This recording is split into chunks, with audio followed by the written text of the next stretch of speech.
Welcome to News Mongolia, where we bring you the latest stories and updates from across the nation and beyond. I'm Matsir Namcher. On the News Mongolia today, over 400 children participate in the Indian dance competition. Cultural Day of Mongolia held in Czechia. Mongolia participating at the 150th Assembly of the Inter-Parliamentary Union. For the news, stay tuned.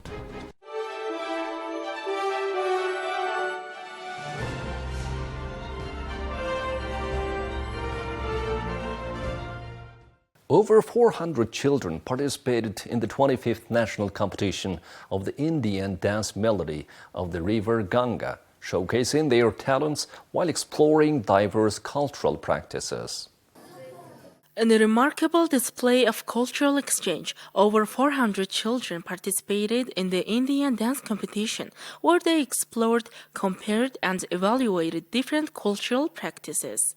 This experience helped them appreciate the uniqueness and value of their own country's history and traditions. Among the participants, students from the Teretensom of Ovs province traveled the farthest to take part. The children expressed the importance of not only performing their dances, but also understanding the history, meaning, and significance of the costumes they wore. These aspects were highlighted as essential parts of their performance. What I like about dancing is the position of the hands and the graceful, flowing movements. I started dancing after I won a medal in kindergarten. I was motivated to keep dancing after the winning Gegenhuslan dance competition. It gave me a lot of encouragement, and I thought I would continue. I find the movements and facial expressions fascinating, so I started dancing. The melody of the river Ganga Indian dance competition is now in its 25th year. This year, over 440 children from 7 provinces and the 6 districts of Ulaanbaatar participated, performing both group and solo dances. The key aspect of this Indian dance competition is not just dancing. The children also learn about the culture, history, customs, and accessories of India. By studying and understanding another culture, children gain a deeper understanding of their own Mongolian culture and heritage. India and Mongolia are strategic partners, third neighbors, and spiritual brothers. I am happy that this year we are celebrating the 70th year anniversary of establishment of diplomatic relations between India and Mongolia. Our bilateral relations are multifaceted. It ranges from political relations to development partnership, to defense, to culture, to education, science. Everywhere our bilateral relations is expanding, and in this year there will be special focus to give fresh momentum to our bilateral relationship. And I am very happy and delighted to be here at the Children's Palace of Mongolia for this melody of river Ganga, which is the dance competition, national dance competition of Indian dance in Mongolia. I am delighted to see that more than around 450 children are participating enthusiastically in this competition, and I feel that I am in mini India today in Mongolia, and these children are the cultural ambassadors between India and Mongolia, and I'm confident that with this competition our bilateral relations will further strengthen and the cultural relations will further expand. Thank you. The competition, which has been held annually since 1997, aims to promote and introduce the folk and traditional dance arts of India while enhancing the dance skills of young dancers. Organizers emphasize that the event also represents an opportunity to further develop the cultural ties between Mongolia and India, marking the 70th anniversary of diplomatic relations between the two countries. To celebrate the 75th anniversary of diplomatic relations between Mongolia and Czechia, a Mongolian Cultural Day was held in Prague, organized by the International Center for the Study of Nomadic Cultures under the patronage of UNESCO. In celebration of the 75th anniversary of diplomatic relations between Mongolia and Czechia, the International Center for the Study of Nomadic Cultures, under the patronage of UNESCO, organized a Mongolian Cultural Day with various cultural activities.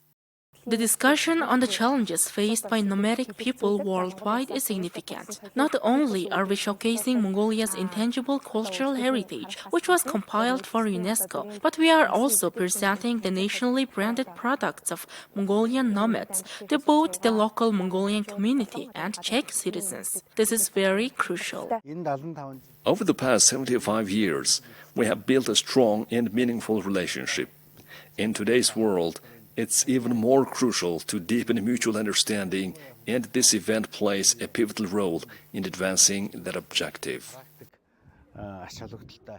During the event, a presentation was made of the book 100 Whys of a Nomadic Child, published by the Nomadic Knowledge Center. This work is a research-based publication by scholars from the International Center for the Study of Nomadic Cultures under UNESCO's patronage. The book, published in English, French, and Japanese, is aimed at Mongolian children growing up abroad.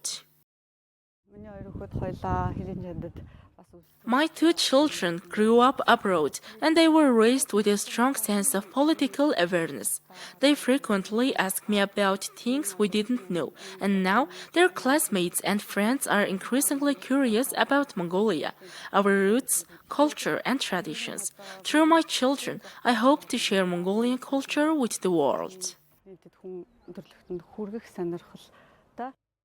Organizing cultural days abroad deepens the understanding of Mongolia's culture in those countries and helps to create a cultural exchange. It is very important for increasing the reputation of Mongolia in foreign countries.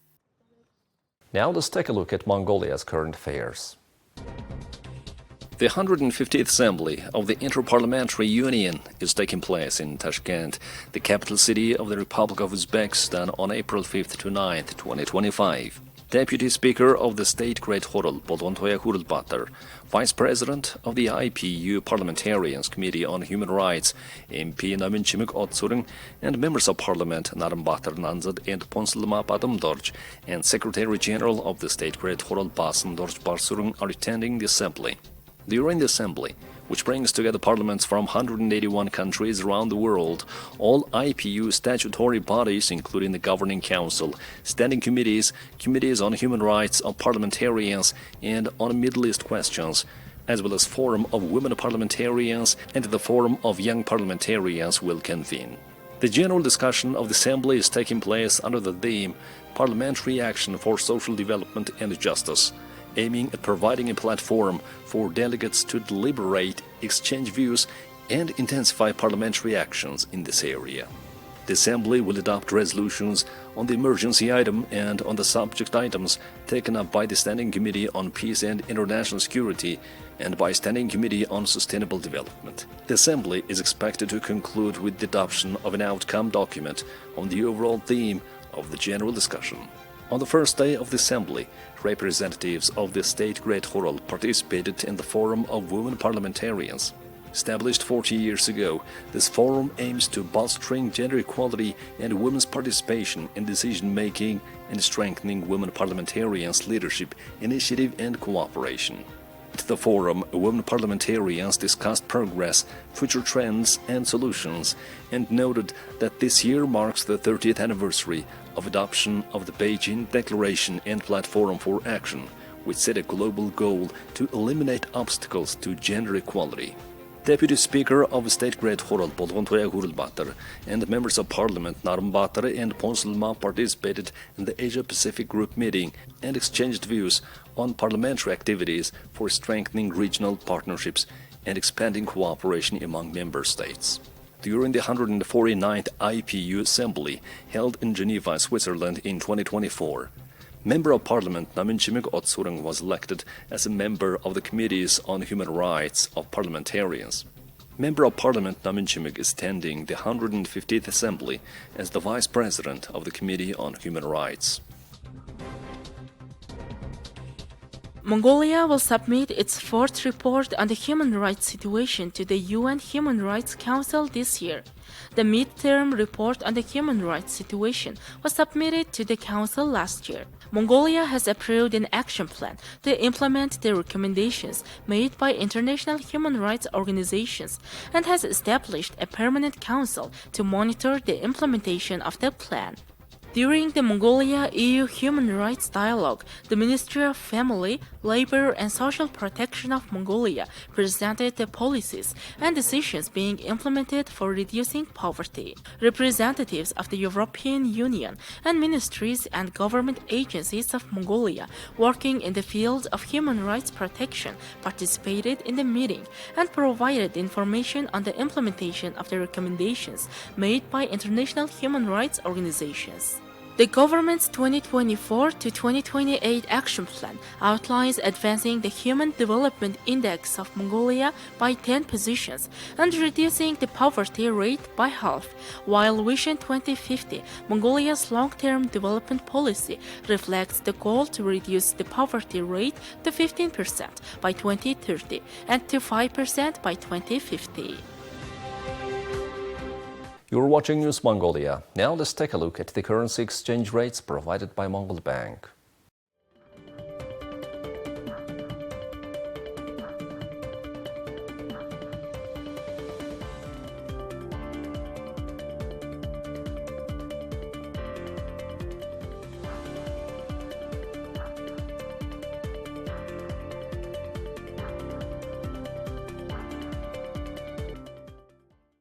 Now let's take a look at international news from our partner agencies.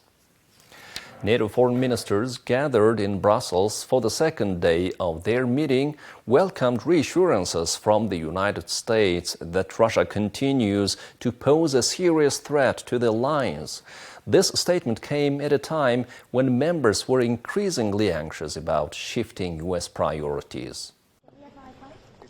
Concerns were heightened following comments last month by U.S. Defense Secretary Pete Hegseth, who warned that American security interests were increasingly focused on Asia and its own borders. European allies and Canada have also expressed alarm over President Donald Trump's apparent willingness to strengthen ties with Russian President Vladimir Putin. Good morning, everybody, and I was glad that despite of other differences, we were able to focus on what was the topic of the agenda. We reconfirmed that we agree that Russia is the defining threat of this alliance today and in the foreseeable future. There is agreement that we need to do more and that we will work towards the summit in The Hague on maybe setting a new target. These discussions are ongoing.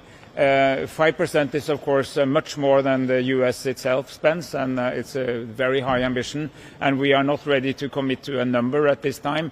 Just as it's important to spend more, it's also important to spend more smartly. Well, my point to that is it is important that we all agree that Russia is a threat. If not, I don't know why we should always increase more and more defense spending. In an effort to calm those concerns, U.S. Secretary of State Marco Rubio addressed the ministers on Thursday, reaffirming Washington's commitment to NATO and its collective defense principles.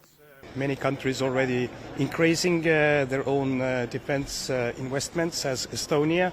We have decided that we are going to increase our defense investments from the next year already up to 5%. So we do expect as well that all the other members reaching at least like 3.5% of GDP, and I do hope that we are going to agree that during the Hague summit this summer. Looking ahead, defense spending will dominate discussions at the upcoming NATO summit in The Hague this June. While several member countries continue to fall short of the 2% of GDP spending target, some are now pushing to raise the bar to 5%. Well, that's all for today. Thank you for staying with us. We'll see you tomorrow with more news and updates. Goodbye.